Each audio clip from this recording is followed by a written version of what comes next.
បាទសួស្តីអ្នកទាំងអស់គ្នាថ្ងៃនេះយើងមកបន្តសាច់រឿងប្រហារឯកទេពភាគទី7ជាបន្តទៅទៀតអ្នកក្លាហានបើសិនជាបានឆ្លងកាត់នៅ Channel របស់មាននេះនោះកុំភ្លេចជួយចុច Like និង Subscribe ឲ្យadmin អ្នកមួយផងដោយចាប់ផ្ដើមនៅក្នុងភាគនេះគឺយើងបានលើសំឡេងពំណូលពីអតីតកាលរបស់នេះគឺស៊ឺអស់រយៈពេលរាប់ពាន់ឆ្នាំមកហើយមនុស្សបានភ្លេចបន្តិចម្ដងពួកគេភ្លេចថាទេពធីតារាត្រីមិនគ្រាន់តែជាម្ដាយនោះទេពួកគេបានភ្លេចពីរូបរាងដែលគ្មានគូប្រៀបរបស់នាងនៅក្នុងយុគសម័យងងឹតនៃចំនួនរបស់អាទិទេពពួកគេថែមទាំងភ្លេចឈ្មោះថានេះគឺស៊ឺខ្លួនឯងនេះហើយគឺជាប្រភពនៃភាពភ័យរន្ធត់ដែលធ្វើឲ្យអ្វីៗទាំងអស់ញាប់ញ័រយើងបានឃើញអតីតកាលរបស់នេះគឺស៊ឺឈរនៅលើគំនរសាកសពជាច្រើននៅពេលដែលសត្វបិសាចវាបានលុកលុយនៅក្នុងទីតាំងមួយនេះគឺស៊ឺក៏បានបង្ហាញខ្លួនចុះពីលើមេឃដោយមាននៅចំហាយធម្មពលយ៉ាងខ្លាំងមែនទែនប្រើដៃរបស់គាត់កំចាត់ទៅកាន់សត្វបិសាចទាំងអស់ហ្នឹងនៅមានសត្វបិសាចមួយក្បាលវាហាក់ដូចជាខ្លាំងជាងគេឃើញនេះគឺស៊ឺវាក៏បានស្ទុះមកតែម្ដងចំពោះនេះគឺស៊ឺគាត់ឈរទាំងធម្មតាខណៈពេលដែរវាលោតមកដល់គាត់បានលើកដាវប្រើស្នៀតដាវរបស់គាត់យ៉ាងលឿនវាប្រហារពីពេញរាងកាយរបស់វាបង្ហាញខ្លួននៅខាងក្រោយចាក់ដាវ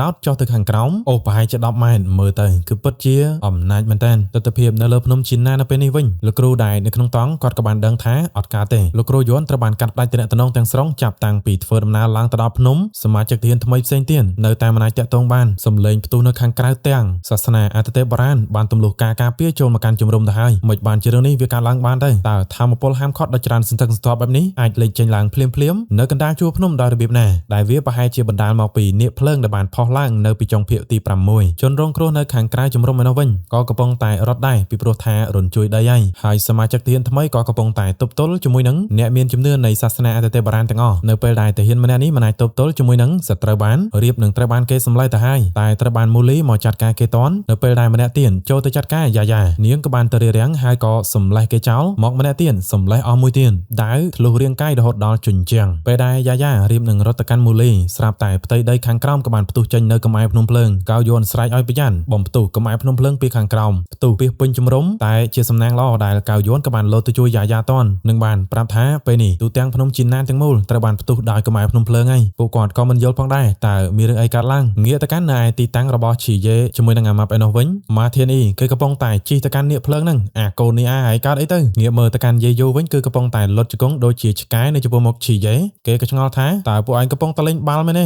ក្រោយមកស្នាមព្រលឹងរបស់គេក៏បានបរាជ័យដែលគ្រប់គ្រងទៅកាន់នាគភ្លើងមួយនេះគេក៏ត្រូវបានកន្លោះឲ្យខ្ទប់ទៅនឹងថ្មខាងលើទៅខណៈពេលដែលនាគភ្លើងបន្តសម្ដៅទៅកាន់ឈីយេពេលនោះហើយដែលយេយូក៏បានលោតទៅរារាំងពីដុំបាល់ភ្លើងមួយនោះនៅពេលដែលរាងកាយរបស់គេមួយនឹងខ្ទេញរាងកាយមួយទៀតកំពុងតែប្រយុទ្ធជាមួយនឹងលោកគ្រូយួនកាងក៏រងរបួសផងដែរគេដឹងថាគេបានបាត់បង់រាងកាយខ្លួនរបស់គេមួយទៅហើយប៉ុន្តែវានៅតែគ្រប់គ្រាន់ដើម្បីបញ្ជាក់ថាផែនការរបស់គេគឺចិត្តទទួលបានជោគជ័យគ្រូបង្វឹកយន់ណាលោកហើយនឹងឈីយេអ្នកទាំងគ្នាប្រកាសជាស្លាប់នៅលើភ្នំជីណានេះជាមិនខានគេក៏បានសើចទាំងមានទំនុកចិត្តនៅខាងក្រៅនេះវិញនាគភ្លើងវាកំពុងតែបន្តដេញតាមទៅកាន់អាម៉ាប់ក៏ដូចជាឈីយេដែលជិះដាវរនពេលដែលទៅដល់ច្រកចេញមួយកំលៀតវាតូចពេកតម្រូវឲ្យអាម៉ាំទប់ដង្ហើមធ្វើឲ្យក្បាលពោះខ្លួនឯងវារៀមតម្រាំតែផុតនឹងចង់ដាច់ដង្ហើមថាទៅកាន់នាគហ្នឹងវាពិតជាក្បាលរឹងខ្លាំងមែនតើឈីយេបន្តបញ្ជាដាវគេឆ្វេងស្ដាំគេស្រែកថាឈីយេឯងមិនវិលមកទេសត្វបជាវវាក៏បានហើរមកដើម្បីប្រាប់ពីច្រកចេញទៅកាន់ឈីយេបន្ទាប់ពីគាត់ពិនិត្យមើលក៏ប្រាប់ទៅកាន់អាម៉ាប់ថាប្រហែលជា2-3នាទីទៀតគឺមានច្រកចេញឡើងទៅដល់ផ្ទៃខាងលើហើយអាម៉ាប់ស្រែកឲ្យប្រយ័ត្នដុំភ្លើងពីខាងក្រោយគេចផុតបន្តិចដុំភ្លើងជាច្រើនពីនាគភ្លើងវានៅតែបន្តព្រោះមកគេចចឡើ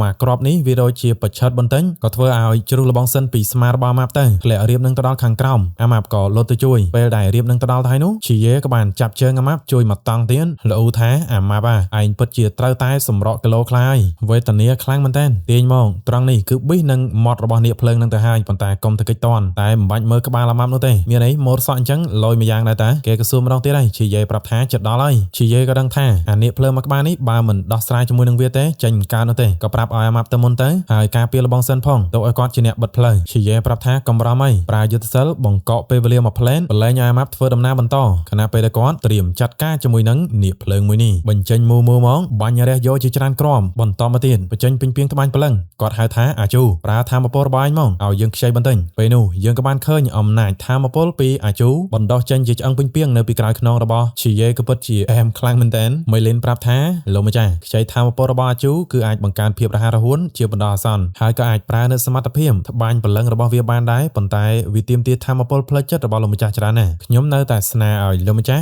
រត់គេចខ្លួនឲ្យបានឆាប់តាមដែលធ្វើទៅបានទៅខណៈពេលដែរឈីយេក៏បានប្រើសំណាញ់ពីងពីងជំនួយនៅក្នុងការបំលាស់ទីកិច្ចពីដុំភ្លើងរបស់នាគភ្លើងទាំងអស់នេះសម្រាប់គាត់ពេលនេះនៅតែមានពលរដ្ឋរាប់ម្ដងដែលនៅជើងភ្នំក៏ដូចជាលើភ្នំប្រសិនបើមិនកម្ចាត់វាចេញទេវានឹងបង្កគ្រោះមហន្តរាយដ៏ធំមួយខ្ញុំត្រូវតែព្យាយាមស្ទុះទៅមុខបញ្ចេញមូឡើងទៅកាត់ដុំថ្មខាងលើចោលទៅមូបង្ហាញខ្លួនឡើងសាជាថ្មីផ្លាស់ប្ដូរនៅកណ្ដុងបញ្ចេញជាកាំរស្មីឡាស៊ែរកាត់ផ្ដាច់ទៅកាន់ដុំថ្មនៅខាងលើឈីយេក៏បានប្រាប់ទៅកាន់មើលីនតើលោកម្ចាស់មើលីនអាចជួយបង្កើតក្បួន teleport មួយចំនួនបានដែរទេខ្ញុំត្រូវការលំហខ្លះដើម្បីបង្កើនសម្ពាធនៃដុំថ្មមួយនេះមើលីនក៏បានយល់ព្រមគាត់បង្កើតនៅច្រក teleport លំហចំនួន3វាអាចធ្វើឲ្យរបស់ដែលធ្លាក់ចូលទៅក្នុងលំហហ្នឹងគឺប្រៀបបានដូចជាធ្លាក់ពីលើមេឃពីចម្ងាយដ៏ឆ្ងាយអញ្ចឹងហើយដុំថ្មដែលមូបានកាត់អំបញ្ញមិញវាចូលតាមច្រកលំហប្រែคล้ายទៅជាដូចជាអាចផ្កាយដែលបានធ្លាក់មកពីទីឆ្ងាយបង្កើតជាកម្លាំងកកិនបាញ់ដូចជាក្របកំភ្លើងសំដៅទៅកាន់នាគភ្លើងមួយនោះល្បឿន6120ម៉ែត្រក្នុងមួយវិនាទីចិត្តមកដល់គឺការឡើងរហូតដល់3750ម៉ែត្រក្នុងមួយវិនាទី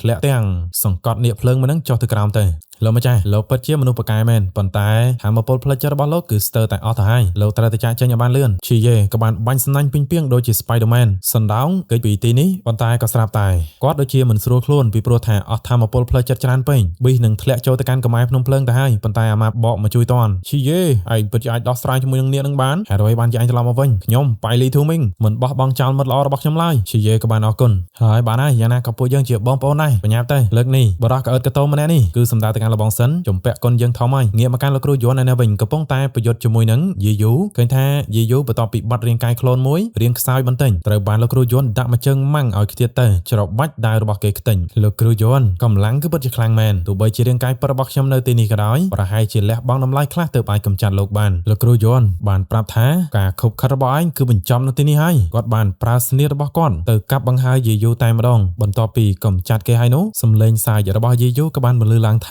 ាលោកគ្រូយន់ណារាងកាយក្លូនមួយនេះតាមពិតទៅវាជាអំណោយសម្រាប់លោកតាំងពីដំបូងមកម្ល៉េះដល់រាប់ណាហើយតែអាចទប់ទល់ជាមួយនឹងលោកមួយទៅនឹងមួយបាននៅក្នុងកម្រិតសមុទ្រគ្មាននរណាគេម្នាក់អាចបញ្ឈប់គ្រោះមហន្តរាយដ៏ធំនេះបាននោះទេយើងក៏បានឃើញនាគភ្លើងវាកំពុងតែហែលនៅក្នុងកំអែភ្នំភ្លើងខណៈពេលដែលឈីយេហើយនឹងអាម៉ាប់នៅតែបន្តធ្វើដំណើរទៅកាន់ច្រកចេញអាម៉ាប់ក៏សួរថាឈីយេឯងមានអារម្មណ៍ថាកម្ដៅវាកាន់តែក្តៅដែរទេស្រាប់តែពេលនោះនាគភ្លើងនឹងគឺវាបានផុសមកតែម្ដងដោយសារតែវារៀបនឹងមកដល់ទៅហើយនោះគាត់ក៏បានរុញអាម៉ាប់ឲ្យទៅមកខាងទៅទុកឲ្យគាត់ជាអ្នកទប់ទល់ចាប់មាត់របស់នាគភ្លើងនឹងស្ទុះបាញ់ឡើងទៅលើអាកាសជាមួយនឹងវាតែម្ដងមូលីក៏ដូចជាកៅយួននៅខាងជំរំម្នេះវិញក៏បានឃើញត្រឹមតែពន្លឺបាញ់ឡើងទៅលើមេឃមើលីនក៏បាននិយាយថាលោកម្ចាស់កម្លាំងផ្លូវចិត្តរបស់លោកបានចុះខ្សោយយ៉ាងខ្លាំងទៅហើយលោកមិនអាចពឹងផ្អែកទៅលើជំនួយរបស់អ្នកថែទាំទៀតបាននោះទេតើលោកនៅចាំកន្លែងដែលលោកធ្លាប់ជាប់កាលពីមុនដែរទេវាជាកន្លែងដែលឈីយេជាប់ខាំងលាក់ខ្លួនពីក្រុមសាសនាទទេបុរាណកាលពីរដូវកាលទី1មួយលីនប្រាប់ថាគាត់អាចជួយឈីយេ teleport ទៅកាន់កន្លែងនឹងបានដើម្បីគេចពីក្រុមហន្តរាយមួយនេះសម្រាប់ឈីយេគាត់អាចចេញទៅបានប៉ុន្តែភ្នំជីណានទាំងមូលប្រកាសជាប្រឈមមុខជាមួយនឹងវាជាមិនខានខ្ញុំមិនអាចអនុញ្ញាតឲ្យវាមានឱកាសធ្វើបាបមនុស្សស្លូតត្រង់នោះឡើយដើម្បីកម្ចាត់វាខ្ញុំត្រូវការកម្រិតលើសពីសមុទ្រខ្លាំងជាងកម្រិតសមុទ្រទៅទៀតម៉ែគាត់ហៅទៅកាន់នីគឺស៊ឺតាណាទូស៊ឺម៉ែនៅទីនេះហើយអត់មានមិនដឹងថាហៅម៉ែឬក៏ហៅម៉ាក់សមទេថាមពលមួយប្រមូលផ្ដុំនៅចំពោះមុខឈីយេមានដៃដ៏ធំក្តោបទៅកាន់គាត់បន្ទាប់មករាងកាយរបស់ឈីយេក៏បានផ្លាស់ប្ដូរទៅជាទម្រង់អតិទេពរាត្រីមួយអង្គទៀតហើយលយខ្លាំងមែនតើអត់មានថាអែមគឺអែមហើយគាត់ហាក់ដូចជាឈរនៅក្នុង black hole មួយដោយបញ្ជាក់ពីថាមពលរបស់អតិទេពនីគឺស៊ឺរស្មីថាមពលរបស់នីគឺស៊ឺបានបង្ហាញខ្លួនយ៉ាងធំសម្បើមនៅពីក្រោយឈីយេហើយនៅចំពោះមុខនាគភ្លើងមួយក្បាលនេះនាគភ្លើងហាក់ដូចជាមិនស្គាល់មួកមិនស្គាល់មកុននៅតែស្ទុះទៅបាញ់ភ្លើងសំឡេងឈីយេក៏ដូចជានីគឺស៊ឺឲ្យវាទទួលយកការកាត់ក្តីឯងត្រូវតែអោនក្បាលចុះលើកដាវយាទៅចំហាយសាយភាយនៅខាងក្រោមមនុស្សជាច្រើនក៏បានឃើញត្រឹមតែស្រការបស់នាគភ្លើងធ្លាក់មកព្រាតពេញដីនីគឺស៊ឺបានបន្តថាឋានាទូស៊ឺថ្ងៃនេះម៉ែនឹងបង្រៀនកូនឲ្យគ្រប់គ្រងអ្វីៗគ្រប់យ៉ាងនៅក្រោមមេឃនាពេលយំឈីយេក៏បានស្ទុះទៅអមជាមួយនឹងដាវដោយល្បឿនដ៏លឿនឆោតពីកដល់រាងកាយរបស់វាក្នុងល្បឿនដ៏លឿនកាប់ឆ្វិចឆ្វាច់ដកឃ្លាយកអេឡង់ស្ទុះទៅម្ដងទៀតកម្លាំងនៃដាវវាប្រហារទៅលើរាងកាយរបស់នាគភ្លើងឥតឈប់ឈរនោះទេកន្ទុយរបស់វាក៏បានទះឲ្យឈីយេឡើងទៅលើប៉ុន្តែគាត់បានអណ្ដែតជាធម្មតាវាក៏បានស្ទុះមកត្របាក់គាត់ចុះទៅក្រោមទៅនៅពេលដែលវាបាញ់ព្រុសភ្លើងយ៉ាង សន្ធោសន្ធៅទៅកាន់កនទស្សនភាពក៏បានបង្ហាញពីនេះគឺស៊ឺឈរនៅលើកំណោសាកសពជាច្រើនលើកដៃឡើងកូនប្រុសពេលរាត្រីគឺរីករាលដាលឥតឈប់ឈរផ្កាយវាក៏បានមកដល់កូនអាចឮពីសំឡេងបន្លឺឡើងរបស់ពួកវារងចាំបន្លឺឡើងជាមួយនឹងកូនឈីយេលើកដៃឡើងអមដោយពន្លឺផ្កាយនាពេលរាត្រីនៅខណៈពេលដែលនាគភ្លើងវាធ្លាក់ចុះទៅក្រោមគាត់ក៏បានស្ទុះទៅចាក់មួយដាវហើយឈរត្រង់ក្បាលរបស់វាធ្លាក់ចុះមកក្រោមជះរៀងយ៉ាងសង្ហាមែនទែនភាពងងឹតអង្រួនគ្មានព្រំដែននេះគឺជាការធ្លាក់ចុះនៃផ្កាយរាប់ពាន់យើងបានឃើញពន្លឺដែលជាអាចផ្កាយជាច្រើនវាបានធ្លាក់សន្ធោសន្ធៅសំដៅទៅកាន់នាគភ្លើងដែលវាកំពុងតែធ្លាក់ចុះទៅក្រោមផ្កាយឆាបឆេះដ៏ភ្លឺស្វាងយើងក៏បានឃើញបន្លាជាច្រើនបានដោតឆ្កាងទៅលើនាគភ្លើងដែលបានធ្លាក់ទៅដល់ខាងក្រោមឯនោះឈីយេក៏បានបន្តនេះគឺជាការវិនិច្ឆ័យរបស់អាទិទេពរាត្រីក្បួននៅខាងក្រោមចងទៅកាន់នាគភ្លើងខណៈពេលដែលក្បួននៅខាងលើបង្កើតឡើងបាញ់ជាផ្កាយជាច្រើនទម្លាក់ចុះទៅក្រោមដាវរបស់អាទិទេពនេះគឺស៊ឺក៏បានបង្កើតឡើងទម្លាក់ចុះទៅផ្កាយក៏បានប្រមូលផ្ដុំនៅលើដាវទម្លាក់ចុះដោយការវិនិច្ឆ័យទៅលើនាគភ្លើងមួយនេះបន្ទាប់ពីសម្លេះទៅកាន់នាគភ្លើងនេះបានได้ជោគជ័យនេះគឺស៊ឺក៏បាននិយាយថាកូនប្រុសអាណាចក្ររបស់កូនមើលទៅហាក់ដូចជានៅបន្តសមរភូមិនៅឡើយនោះទេឈីយេក៏បានប្រាប់ថាម៉ែរឿងបន្ទាប់ទុកឲ្យខ្ញុំទៅចុះប្រមូលផ្ដុំថាមពលដាក់ទៅលើដៃខ្ញុំបាននិយាយពីមុនហើយថាខ្ញុំនឹងលុបបំបាត់ពួកឯងចោលទាំងអស់ថាមពលនៃផ្កាយរបស់ឈីយេក៏បានបាញ់កំទេញរាងកាយរបស់អ្នកមានជំនឿនៃសាសនាអាទិទេពបុរាណនៅគ្រប់ទីតាំងទាំងអស់លោកគ្រូយួនកាំងក៏បានចេញមកដល់ខាងក្រៅមើលទៅកាន់ពន្លឺនៅឯលើមេឃងាកមកខាងសមុទ្រផ្លូវចិនរបស់ឈីយេណាវិញម៉ឺលីនក៏បានសួរទៅកាន់នេះគឺស៊ឺថាតើគាត់បានប្រាប់ឈីយេ